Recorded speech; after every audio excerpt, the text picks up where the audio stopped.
Avis vascular centre మన దేశంలోనే the best varicose vein hospital. నమస్తే అండి. నమస్తే మేడం. సార్, జనరల్గా మనం చూస్తూ ఉంటాం న్యూస్ పేపర్లో కానివ్వండి, ఒక్కసారిగా హాట్ టాపిక్ అయిపోతుంది. అంటే ఒక స్టూడెంట్కి 50 lakhs ప్యాకేజ్తో జాబ్ వచ్చిందని చెప్పి కానివ్వండి, ఇట్లా క్రోర్స్లో కూడా చెప్తూ ఉంటారు. అలా కాకుండా బయట స్టూడెంట్స్ ఎవరైతే ఉన్నారో వాళ్ళకి కూడా కొంచెం హై ప్యాకేజ్తో ఐటీలో సెటిల్ అవ్వాలి అనుకుంటే వాళ్ళు ఎలాంటి స్కిల్స్ డెవలప్ చేసుకుంటే మంచిది, అండ్ ఆ కెరీర్ పాత్ అనేది ఎలా ఉండాలి?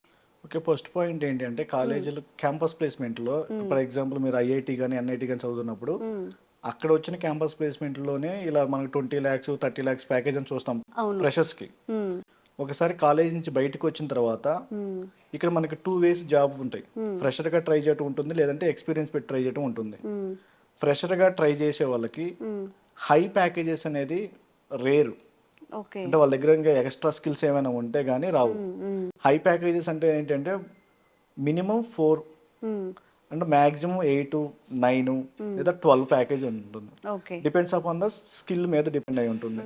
ఫర్ ఎగ్జాంపుల్ వీళ్ళు డెవలపర్కి వెళ్ళాలని ఫుల్ స్టాక్ డెవలప్మెంట్ నేర్చుకున్నారనుకోండి, ఫుల్ స్టాక్ డెవలప్మెంట్లో కూడా పైథాన్ ఫుల్ స్టాక్ డెవలప్మెంట్కి ప్యాకేజెస్ వేరుగా ఉంటాయి, జావా ఫుల్ స్టాక్ డెవలప్మెంట్కి ప్యాకేజెస్ వేరుగా ఉంటాయి. అంటే యావరేజ్ 7 to 9 లేదా 10 ఉంటాయి. అంటే మినిమం 4 అనుకోవచ్చు మనం. ఫ్రెషర్కి అయితే 4 lakhs నుంచి 7. అంటే అది కూడా కంపెనీ నామ్స్ మీద డిపెండ్ అయి ఉంటుంది. ఒక్కొక్క కంపెనీ ఇప్పుడు మల్టీనేషనల్ కంపెనీలు ఉన్నాయనుకోండి, వాళ్ళు 4 ఇవ్వచ్చు 5 ఇవ్వచ్చు, వాళ్ళ కంపెనీ నామ్స్ మేడ్ చేసుకొని. ఒకవేళ మనం స్టార్ట్అప్లో జాబ్ వచ్చింది అనుకోండి, స్టార్ట్అప్ వాళ్ళు 4 ఇవ్వరు, వాళ్ళు 2.6 ఇవ్వచ్చు, 2.8 ఇవ్వచ్చు, 3.2 ఇవ్వచ్చు. అందుకే మనం అండ్ యావరేజ్గా మనం ఏం చెప్తున్నాం అంటే ఫుల్ స్టాక్ నేర్చుకున్న వాళ్ళకి 7 lakhs ప్యాకేజ్ ఉండొచ్చు యావరేజ్ శాలరీ. అది 7 lakhs అంటే తక్కువ వచ్చు, ఎక్కువ ఉండొచ్చు. 7 to 9 లోపు వస్తుంది మనకి. అది ఏ ఫుల్ స్టాక్ అయినా నేర్చుకోవచ్చు. పైథాన్ ఫుల్ స్టాక్ అయినా, జావా ఫుల్ స్టాక్ అయినా, లేదంటే మెన్ స్టాక్ అంటాం, మార్కెట్లో బాగా పాపులర్ అవుతుంది మెన్ స్టాక్, మీన్ స్టాక్ అని. మెన్ స్టాక్లోనేమో రియాక్ట్ వాడుకుంటాం, మీన్ స్టాక్లోనేమో యాంగులర్ చేసి వాడతాం. ఈ రెండింటిలో ఒకే స్కిల్ వాడతాం, బ్యాక్ ఎండ్ అయినా ఫ్రంట్ ఎండ్ అయినా. అదే జావా స్క్రిప్ట్. లేదు మనం పైథాన్ ఫుల్ స్టాక్ వెళ్ళామనుకోండి, అక్కడ ఫ్రంట్ ఎండ్కి జావా స్క్రిప్ట్ వాడుకుంటాం, బ్యాక్ ఎండ్కి మళ్ళీ పైథాన్ వాడాలి. అదే జావా ఫుల్ స్టాక్ అయితే ఫ్రంట్ ఎండ్ జావా స్క్రిప్ట్ వాడుకుంటాం, బ్యాక్ ఎండ్ మళ్ళీ జావా నేర్చుకోవాలి. అంటే నాకు కోడింగ్ లాంగ్వేజెస్ 2 రావాలి అప్పుడు. లేదు నాకు కోడింగ్ లాంగ్వేజ్ ఒకటే ఉండాలనుకున్నప్పుడు మెన్ స్టాక్ కానీ మీన్ స్టాక్ కానీ సెలెక్ట్ చేసుకోవచ్చు. ఇది ఫ్రెషర్ లెవెల్. లేదు సెకండ్ ఆప్షన్ ఏంటంటే టెస్టింగ్ సైడ్ వెళ్ళొచ్చు.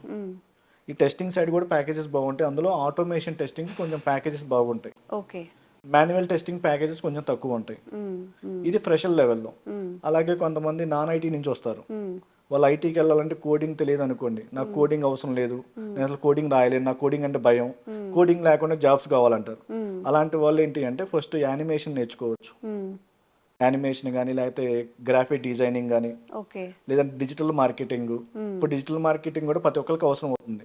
ఫర్ ఎగ్జాంపుల్ మీరు ఏదైనా బిజినెస్ స్టార్ట్ చేశారంటే మీరు దీన్ని ప్రమోట్ చేసుకోవాలి. ప్రమోట్ చేయాలంటే ఫేస్బుక్ యాడ్స్ అంటాం, ఇన్స్టా యాడ్స్ అంటాం, గూగుల్ యాడ్స్ అంటాం. ఇవన్నీ చేయాలంటే డిజిటల్ మార్కెటింగ్ లోనే ఇవన్నీ ఉంటాయి. ఒకవేళ డిజిటల్ మార్కెటింగ్ నేర్చుకున్నా మనకి హై పేయింగ్ జాబ్స్ రావచ్చు ఫ్యూచర్లో.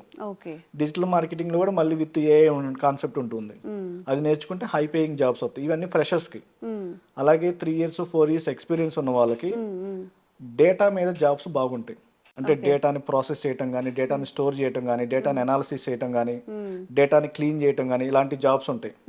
మనకి డేటా మీద 3 types ఆఫ్ జాబ్స్ ఉంటాయి. ఒకటి ఏమో డేటా అనలిటిక్స్ అంటాం, సెకండ్ డేటా సైన్స్ అంటాం, థర్డ్ వన్ వచ్చేసరికి డేటా ఇంజనీరింగ్ అంటాం.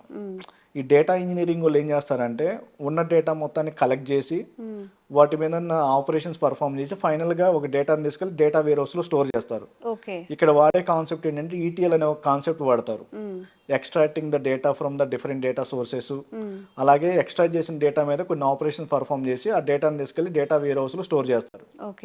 ఇదంతా ఏంటి అంటే పాస్ట్ అనమాట. అంటే పాస్ట్లో వాళ్ళ దగ్గర ఉన్న డేటా మొత్తం కలెక్ట్ చేయటం, తర్వాత ఏదైతే డేటా వేర్ హౌస్లో డేటా ఉందో దాన్ని అనాలిసిస్ చేయాలి.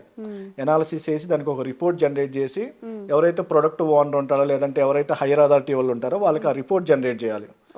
ఆ రిపోర్ట్ అంతా ఎలా జనరేట్ చేస్తామంటే డేటా అనలిటిక్స్ వాళ్ళు చేస్తారు. ఈ డేటా అనలిటిక్స్ లో వెళ్ళాలంటే మళ్ళీ మనకు ఏదో కోడింగ్ లాంగ్వేజ్ కావాలి, అలాగే SQL, అడ్వాన్స్డ్ ఎక్సెల్, ఏదో ఒక BI టూల్ యూజ్ చేసుకొని ఒక రిపోర్ట్ జనరేట్ చేస్తాం. డాష్ బోర్డ్ లైక్ అయితే పై చార్ట్ లో కానీ బార్ చార్ట్ లో కానీ ఒక గ్రాఫ్ డిజైన్ చేసి అదే హయ్యర్ అథారిటీ వాళ్ళకి ఇస్తాం. వాళ్ళు ఏం చేయాలి అంటే ఆ రిపోర్ట్స్ మొత్తాన్ని అనలైజ్ చేసుకొని ఒకవేళ మనం ఏదైనా బిజినెస్ లాస్లో ఉన్నా లేకపోతే ప్రాఫిట్లో ఉన్నా లేకపోతే ప్రాఫిట్లో ఉన్నా ఇంకొంచెం ప్రాఫిట్ రావడానికి అనాలిసిస్ చేసి ఒక డెసిషన్ తీసుకుంటారు. ఆ డెసిషన్ తీసుకొని ఫ్యూచర్ని ప్రిడిక్ట్ చేయాలి. అంటే ఫ్యూచర్లో మనం ఇంకొక ప్రోడక్ట్ రిలీజ్ చేస్తే మనకి మార్కెట్లో ఎలా ఉంటుంది అని దాని ఫ్యూచర్ని ప్రిడిక్ట్ చేయడం కోసం డేటా సైన్స్ అల్గారిథమ్స్ రాసుకుంటారు. ఆ డేటా సైన్స్లో మనకి మిషన్ లెర్నింగ్ అని డీప్ లెర్నింగ్ అని ఉంటాయి. ఇటు సైడ్ వెళ్ళే వాళ్ళకి ప్యాకేజెస్ బాగుంటాయి. డేటా సైన్స్కి వెళ్ళినా, డేటా అనలిటిక్స్కి వెళ్ళినా, అలాగే డేటా ఇంజనీరింగ్ వాళ్ళకి వెళ్ళినా ప్యాకేజెస్ బాగుంటాయి. అంటే స్టార్టింగ్ సాలరీస్ ఎలా ఉంటాయండి వీళ్ళకి? డేటా అనలిటిక్స్ అయినా, డేటా ఇంజనీరింగ్ అయినా, డేటా సైన్స్ అయినా మినిమం 8 lakhs ఉంటుంది. అంటే వీళ్ళు ఆల్రెడీ ఎక్స్పీరియన్స్ పెడతారు కాబట్టి మినిమం 8 lakhs ఉంటుంది. అదే ఫ్రెషర్ అయితే 4.5 అలా ఉంటుంది. అలాగే నెక్స్ట్ క్లౌడ్ కంప్యూటింగ్, అంటే వీళ్ళకి అసలు కోడింగ్ ఏం లేకుండా ఏదైనా జాబ్ చేయాలనుకున్నప్పుడు క్లౌడ్ కంప్యూటింగ్ అనేది మార్కెట్ డిమాండింగ్ ఉంది. ఈ క్లౌడ్ కంప్యూటింగ్ వెళ్ళాలన్నా మినిమం 3+ years ఆఫ్ ఎక్స్పీరియన్స్ పెడితేనే ట్రై చేసుకుంటేనే వస్తాయి. ఫ్రెషర్గా కాల్స్ రావా అంటే వస్తాయి. ఇప్పుడు ఫర్ ఎగ్జాంపుల్ 100 రిక్వైర్మెంట్ ఉందనుకోండి పొజిషన్స్, అందులో 5-6 ఫ్రెషర్స్కి ఇస్తారు, మిగతా అన్ని ఎక్స్పీరియన్స్ లెవెల్లో తీసుకుంటారు. ఈ క్లౌడ్ మార్కెట్ కూడా చాలా బాగుంది. క్లౌడ్లో కూడా హై ప్యాకేజెస్ ఉన్నాయి. ఒక్కొక్కసారి 12 lakhs, యావరేజ్ శాలరీ 12 lakhs ఉంటుంది.